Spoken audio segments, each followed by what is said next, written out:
Hello students, welcome to our online session. Last session through GeoMeet, we discussed about few concepts like the role of Java with internet, role of Java with World Wide Web, and these key features of Java we discussed. And today's session we will focus on Java Virtual Machine. The entire Java package runs under the concept of Java Virtual Machine. When we learn about Java, you should understand the role of Java Virtual Machine. To know about the Java Virtual Machine, its work and performance, we will just see how to write a Java program, and then we will discuss how we will go about studying about Java Virtual Machine. So Java program will be written like this. Any Java program should be included inside a class file. Okay.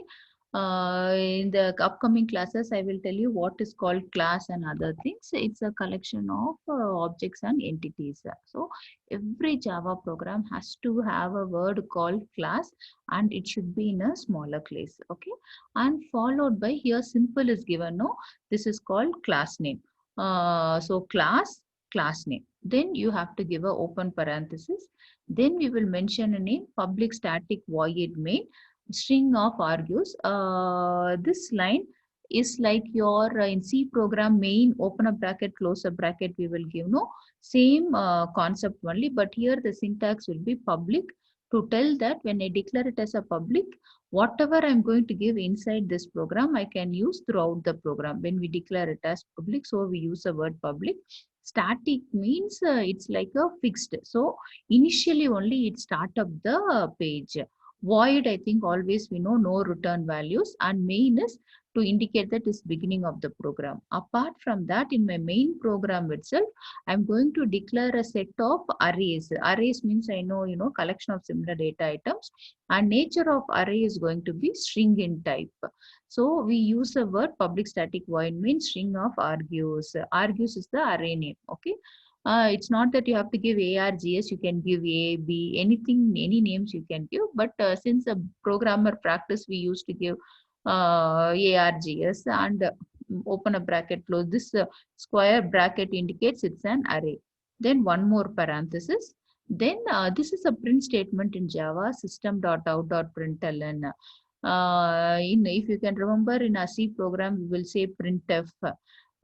Here in Unix, when we have said, we will say echo.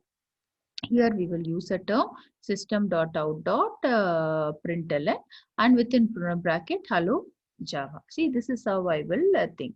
Where we will type a Java program means we will type a Java program in the notepad. That's all.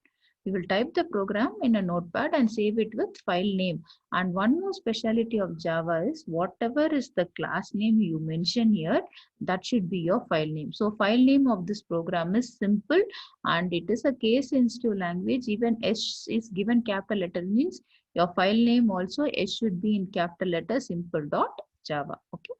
After saving, what happens?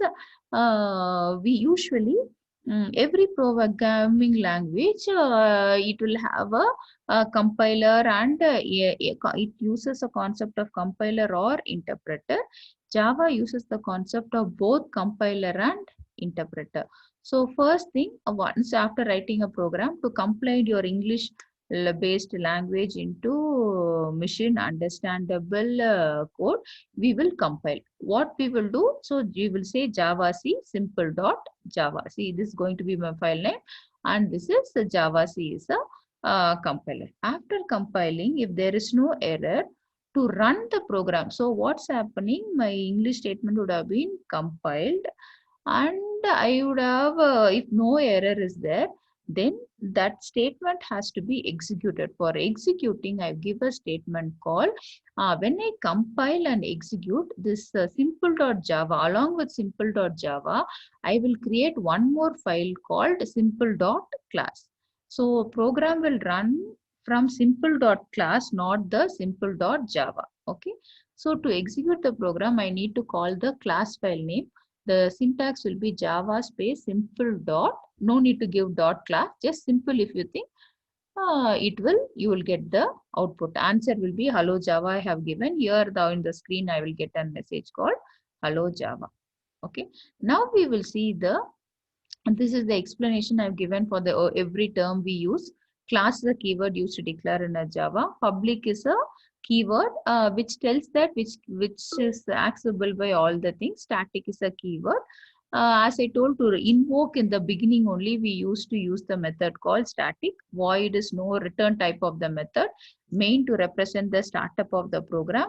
String of argues is a command line argument. System.output is a print statement. Okay, that explanation is given. Now we will actually this is the concept I want to discuss, virtual machine. Okay, I think you know the word virtual. Virtual means it's not real, but it looks like as if it is a real.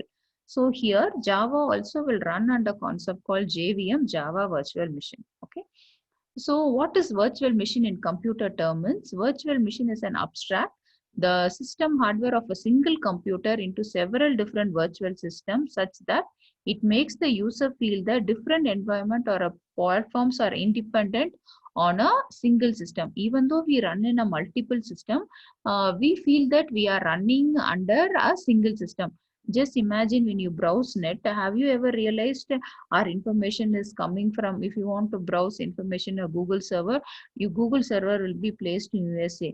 Do you think our information is coming from USA and all? We don't feel, we feel as if information is available, as if it's found in our phone itself. That is the concept of virtual, where it is not real. Actually, it is coming from Google server, but we feel that it is available in our phone itself.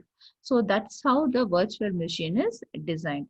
This is the diagram, architecture diagram of Java virtual machine. Even Java runs under the, remember Java runs from a concept called Java virtual machine. Okay, entire programs required to run a Java is under JVM. Okay. And one more thing you should know, the software package for running a Java, we call it as JDK, Java Development Kit. Okay, that will have this JVM and all included in it. So JVM, I told you when after compiling, my file will become a class file. So that class file will be loaded to class loader subsystem, and it has set of process to execute. One is called method area, which will take care of the methods, and it will take care of the heaps. Any stacks are there. This will help for any counter operation. This will check any other programming language is there. With all these processes, it will come to an executive engine. Executive engine will execute our class file. Any interface is required, it will be taken care, and then based on that we will get the output. Okay, so the once it's loaded, class loader will take care, and based upon the programming logic we will enter into this process, and then executive engine will help us to execute the Java program. We will see this concept. See, here is your Java program class file and your class loader. The work of the class loader is to convert your class file into bytecode. Okay, so before execution, it has been converted to bytecode and then it is executed. For this execution to take place, we need support of some interfaces. API means application programming interface. We use this interface and execute the program. And one more feature of Java is usually one thing to be remembered is usually any programming language we use compiler or interpreter alone.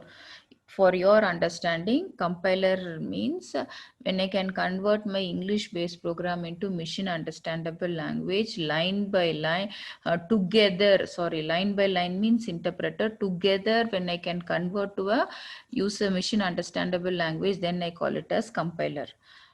Same thing when I convert line by line to machine understandable language, then I call it as interpreter. Okay, so in first semester itself we have studied about compiler and interpreter. Every programming language is designed to support compiler or interpreter, but Java is a programming language which converts which uses both the technique of compiler and interpreter. So what happens when we write a program?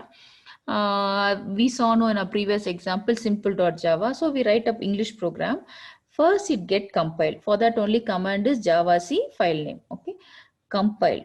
Once I compiled, I will get a file name in a form of a bytecode. Usually when we compile, we get in a form of a machine language so that machine can understand. But in Java, when I compile, I get my output as a bytecode. That's what here they have given. So once you send your file, it gets class loader will load and you get converted to bytecode. But one thing, this bytecode cannot be understood by the system. System can understand only machine language. So here, this bytecode will be translated to machine language with the help of a concept called interpreter. So when I run a Java program, I use both the technique of compiler and also interpreter. First I will compile, then I will interpret so that I get convert my English written program into machine language. Okay. Understand, we are writing a program in English, I compile it, it comes to bytecode. That bytecode cannot be understood by system, so I use a concept of interpreter, convert by bytecode to a machine executable form. Okay, this is how Java program loader works. Okay, in this that's what is given here. So when Java file is compiled, class files are generated. When we invoke a class file for execution, the class loaded subsystem is called JVM to load the class file. So the work of the Java virtual machine is to load after compiling, it gets converted to a class file. No, class file is being loaded by the Java virtual machine. The task of class loaders is available in a Java visual. So what and all will be available in class loader is a JVM will be there, a bootstrap will be there, and user defined class loaders will be there. Three things will be available under class loader. Next comes the the internal part. In the diagram we saw the middle area, different processes thing. First thing is method area. Here, any method is being used, the memory requirement for that method will be taken care. So logical memory component of JVM is stored in method area. The space I allocate for storing a variable array and all will stored in the method area. This logical section of method holds information about classes and interfaces. Next comes heap. When an object or an array, I think rather than object, you people are very comfortable with an array. When array is created, we require lot of memories, a set of memory values. That memory value will be allotted in the heap. So heap is a place where it stores the array value. Okay. Next comes the Java stack. Any stacking based location methods codes are stored in the method area. Like any set of data or values to be stored in a program, that will be taken care in the stack process. Then program counter. Program counter means that it which keep tracks of the program, number of lines used in the programs, the time of execution of program, instruction for executing a program and all will be taken under program counter register. And native method stack along with the Java program, one more specialty is you can run C and C++ program within a Java program if you have a concept. So there, to run the other programming language in Java, we use a method called native method stack. Using this process, I can run other programming language in Java itself. Then executive engine. So the set of processes over, then comes the execution engine which execute the bytecode and then interprets and then can send it to convert it to as a machine code. See, execution engine generates and execute the Java bytecode. It contains the interpreter and just-in-time compiler. So executive engine is the one which is going to carry the concept of interpreter and converts your bytecode into machine understandable language. This is how our Java virtual machine works. Just for your understanding, once again we will see the structure. First we will say class, class name. Okay, so we call it as thing. And if you want, you can give public. Once again, you remember public, when you give, it is a term that I can use the content of the program anywhere in the program. So we declare it as public. Then you will have a parenthesis, open parenthesis and close parenthesis, that we call it as class body. This is a command section. When you want to give up, usually we will write no addition of to program names and all we will specify in the command section. Then we will have a main method, public static void main string of argues. Then for that one parenthesis, and then this I call it as method body. If you can remember, this part is called class body, and this class part, and this part is called method body. Okay, these are the thing, and this is the structure of Java program. With this we stop. I think you have copied the notes of this. Remaining thing will continue in our next session.